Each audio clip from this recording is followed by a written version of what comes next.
নমস্কাৰ অসমৰ লগতে ভাৰতৰ কেইবাটাও গুৰুত্বপূৰ্ণ খবৰ যুগুত কৰা হৈছে এই মুহূৰ্তত আহি পৰিছে কেইবাটাও গুৰুত্বপূৰ্ণ খবৰ আৰু এনে ধৰণৰ খবৰসমূহ নিতৌ পাবলৈ আমাৰ চেনেলটো ছাবস্ক্ৰাইব কৰি ভিডিঅ'টোত এটা লাইক কৰি দিবলৈ নাপাহৰিব তেনেপলক দেৰি নকৰি খবৰকেইটা আৰম্ভ কৰোঁ দৰ্শকসকল দিব লৈছোঁ প্ৰথমটো খবৰ মাটি বিক্ৰী কৰাক লৈ আহি গ'ল এতিয়া ডাঙৰ খবৰ কোনো অচিনাকি লোকক মাটি বিক্ৰী নকৰিব দেহত শক্তি থকালৈকে অচিনাকি লোকক মাটি বিক্ৰী কৰিবলৈ নিদিওঁ যিমান পাৰে সোনকালেই সত্ৰৰ পৰা আঁতৰি যাওক এনেদৰে মন্তব্য কৰিছে ৰাজ্যৰ মুখ্যমন্ত্ৰী ডক্টৰ হিমন্ত বিশ্ব শৰ্মাই কোনো অচিনাকি লোকক মাটি বিক্ৰী নকৰিব মাটি বিক্ৰী কৰাক লৈ আহি গ'ল ডাঙৰ খবৰ দেহত শক্তি থকালৈকে অচিনাকি লোকক মাটি বিক্ৰী কৰিবলৈ নিদিওঁ যিমান পাৰে সোনকালে সত্ৰৰ পৰা আঁতৰি যাওক চৰকাৰে কাকো ৰেহাই নিদিয়ে এই কথা প্ৰতিজন অসমীয়া লোকে মনত ৰাখক এতিয়া জাতি জাগিছে জাতি জাগিব আৰু এই জাতিয়ে শংকৰ মাধৱৰ প্ৰেৰণাৰে জাতি মহাশক্তিলৈ ৰূপান্তৰিত কৰিব অচিনাকি লোকক জাতিৰ বৰঘৰত সোমাবলৈ অনুমতি নিদিব আমি অসমীয়া সংকল্প ল'ব লাগিব অচিনাকি লোকক মাটি বিক্ৰী নকৰা আৰু এই কঠোৰ মন্তব্য কৰে ৰাজ্যৰ মুখ্যমন্ত্ৰী ডক্টৰ হিমন্ত বিশ্ব শৰ্মাই পৰৱৰ্তী খবৰ এটাকৈ অচিনাকি লোক আঁতৰি যাওক যিমান পাৰে সোনকালে সত্ৰৰ পৰা আঁতৰি যাওক চৰকাৰে কাকো ৰেহাই নিদিয়ে দিব লৈছে এটা ব্ৰেকিং নিউজ অচিনাকি লোকক চৰম সকিয়নি ৰাজ্যৰ মুখ্যমন্ত্ৰী ডক্টৰ হিমন্ত বিশ্ব শৰ্মাৰ যিমান পাৰে সোনকালে সত্ৰৰ পৰা আঁতৰি যাওক ফৰেষ্ট এৰিয়াৰ পৰা আঁতৰি যাওক চৰকাৰে কাকো ৰেহাই নিদিয়ে এই কথা প্ৰতিজন অচিনাকি লোকে মনত ৰাখক এতিয়া জাতি জাগিছে জাতি জাগিব আৰু এই জাতিয়ে শংকৰ মাধৱৰ প্ৰেৰণাৰে জাতি মহাশক্তিলৈ ৰূপান্তৰিত কৰিব কোনো অচিনাকি লোকক মাটি বিক্ৰী নকৰিব অচিনাকি লোকক চাকৰিও নিদিব অচিনাকি লোকৰ জাতিৰ বৰঘৰত সোমাবলৈ অনুমতি নিদিব আমি অসমীয়া সংকল্প ল'ব লাগিব অচিনাকি লোকক মাটি বিক্ৰী নকৰোঁ এই কঠোৰ মন্তব্য কৰে ৰাজ্যৰ মুখ্যমন্ত্ৰী ডক্টৰ হিমন্ত বিশ্ব শৰ্মাই পৰৱৰ্তী খবৰ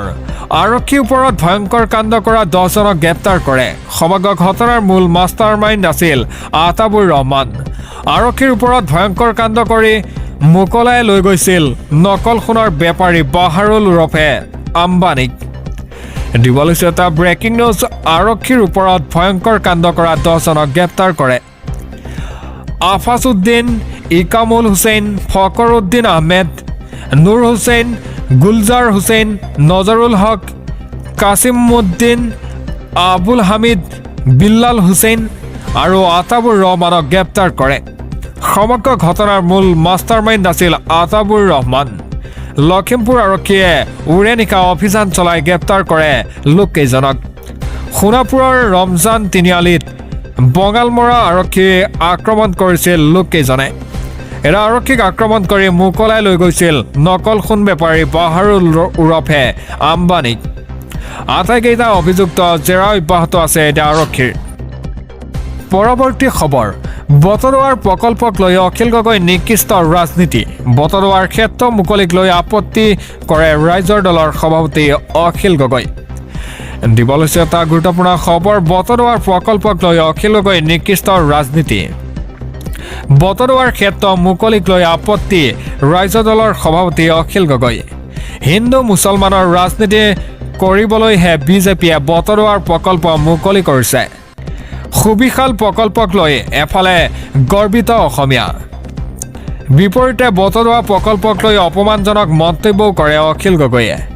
বটৰুৱাৰ প্ৰকল্পক লৈ অখিল গগৈ নিকৃষ্ট ৰাজনীতি বটৰুৱাৰ ক্ষেত্ৰ মুকলিক লৈ আপত্তি এতিয়া ৰাজ্য দলৰ সভাপতি অখিল গগৈ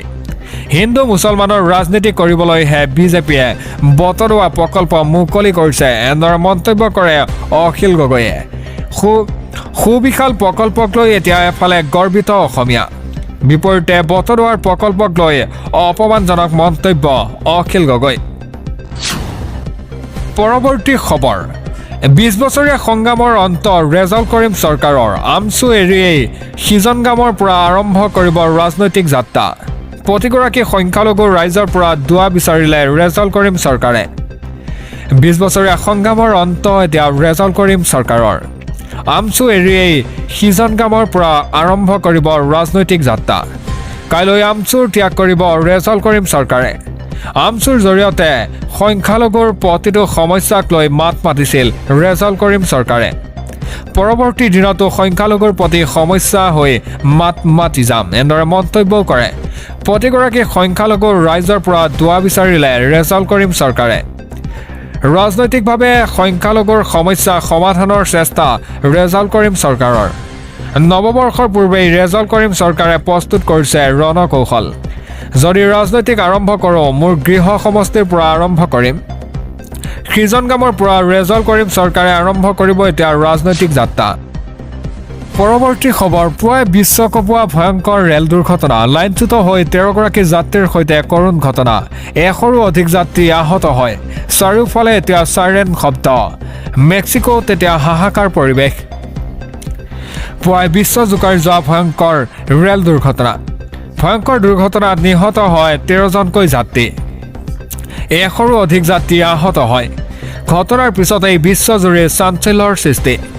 লাইনচ্যুত হোৱাৰ ফলত সংঘটিত হয় ভয়ংকৰ ৰেল দুৰ্ঘটনা এটা ৰেলখনত 9জন ক্ৰু মেম্বাৰ সহ 250জন যাত্ৰী আছিল মেক্সিকোত সংঘটিত হৈছে এক বৃহৎ ৰেল দুৰ্ঘটনা মেক্সিকোৰ ৰাষ্ট্ৰপতিয়েও দুৰ্ঘটনাক লৈ প্ৰকাশ কৰে শোক পৰৱৰ্তী খবৰ ৰাজ্যৰ লাখ লাখ অৰুণোদয় হিতাধিকাৰীৰ বাবে ভাল খবৰ আহি পৰিছে 1 জানুৱাৰীৰ দিনাই মুখ্যমন্ত্ৰীয়ে কৰিব ডাঙৰ ঘোষণা 1250 টকাৰ উপৰিও লাভ কৰিব চৰকাৰৰ বিশেষ পেকেজ কি থাকিব এই উপহাৰ টোপোলাত সবিশেষ জনাই আছো আপোনালোকক ৰাজ্যৰ লাখ লাখ অৰুণোদয় হিতাধিকাৰীৰ বাবে ভাল খবৰ আহি পৰিছে 1 জানুৱাৰীৰ দিনাই মুখ্যমন্ত্ৰীয়ে কৰিব ডাঙৰ ঘোষণা পাব পাৰে মাঘ বিহুৰ ডাঙৰ উপহাৰ নতুন বছৰত অৰুণোদয় হিতাধিকাৰীসকলে লাভ কৰিব মুখ্যমন্ত্ৰীৰ এই উপহাৰ 1250 টকাৰ উপৰিও লাভ কৰিব চৰকাৰৰ বিশেষ পেকেজ কি থাকিব এই উপহাৰ টোপোলাত টকা নে অন্য কিবা লাভ কৰিব পুৰস্কাৰ হিচাপে নতুন বছৰত এতিয়া অৰুণোদয় হিতাধিকাৰীসকলে লাভ কৰিব মুখ্যমন্ত্ৰীৰ এই ডাঙৰ উপহাৰ 1250 টকাৰ উপৰিও লাভ কৰিব চৰকাৰৰ বিশেষ পেকেজ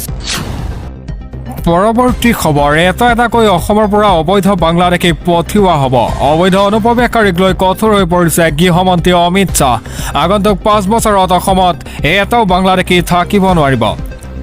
দিবলৈছে এটা ব্ৰেকিং নিউজ অবৈধ অনুপ্ৰৱেশকাৰীক লৈ কঠোৰ সকিয়নি গৃহমন্ত্ৰী অমিত শ্বাহৰ এটাকৈ অসমৰ পৰা অবৈধ বাংলাদেশী খেদি পঠিওৱা হ'ব অসমত এটাও থাকিব নোৱাৰিব অবৈধ বাংলাদেশী অসম আজি বিকাশ আৰু উন্নতিৰ দিশত অগ্ৰসৰ হৈছে অসমৰ পৰা দিনে নিশাই বিতৰণ কৰা হৈছে বাংলাদেশী আগন্তুক 5 বছৰত বিজেপি চৰকাৰ আহিলেই বাংলাদেশী মুক্ত হ'ব অসম অবৈধ অনুপ্ৰৱেশকাৰী কঠোৰ সকিয়নি গৃহমন্ত্ৰী অমিত শ্বাহৰ